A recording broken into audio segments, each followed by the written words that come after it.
They did it to build a base of seniors who would support privatizing the whole thing.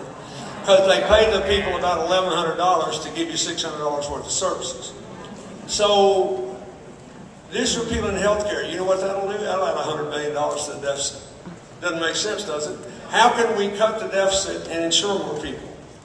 Well, look at 2009. I'm going to defend it. I don't think that health care bill is perfect, but I would have voted for it in a heartbeat because we cannot keep spending more money. We are spending $1 trillion a year, $1 trillion more than we would spend with any other country's health care system. And all the other rich countries have higher life expectancies and lower infant mortality rates than we do. So, and where is the only place we lead the world? In the life expectancy of seniors. If you get to be 65, you're the oldest senior population on earth. And why do we lead the world? Because of Social Security and Medicare. That's why. The things they want to repeal.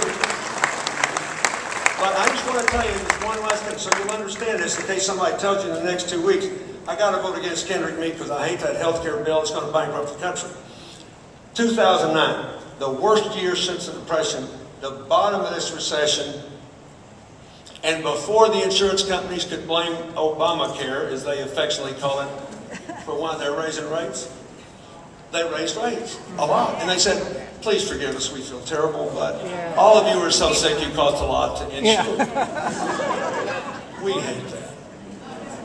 So then a year later, we get the documents. Guess what? They didn't have more people to insure. 5.5 million people lost their insurance because they were dropped. It was so expensive.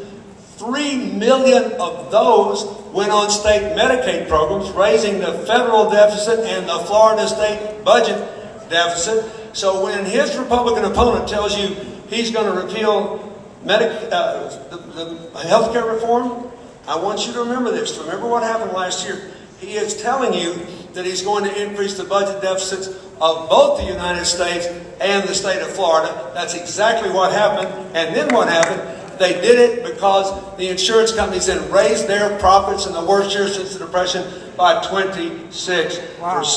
Don't you believe that? If you want the deficit to come down and people to have decent health care, you don't have a choice. You need to support Kendrick Meek. Yeah. That's my thing.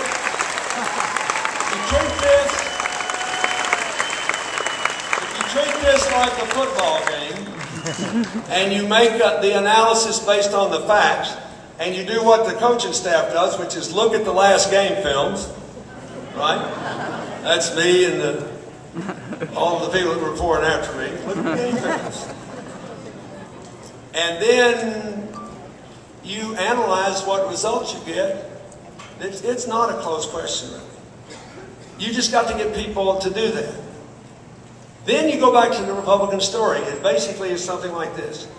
Okay, we coached you to several years where our record was 2-9. But this new team, they've been in there 21 months and they haven't won the national championship yet. I mean, what are they thinking? They're only about 6-5, 7-4. So put the 2-9 coaching team back in and let them call the same plays on steroids this time. That's what they're saying. I haven't even talked to you about what they pledged to cut. You cut 25% out of everything. It means 25% out of air traffic control. Want to volunteer your nearest airport for being the first unsafe airport in America?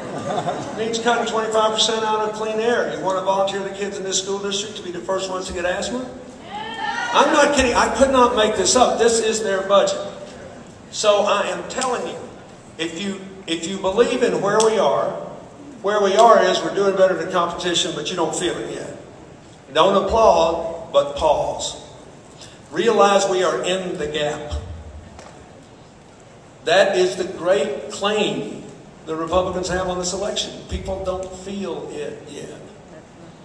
And think, how are we going to get out of it? With wind and solar power and geothermal and electric cars and fancy new batteries and retrofitting every building in the whole country and investing in our infrastructure, new technology. That's how we're going to get out of it.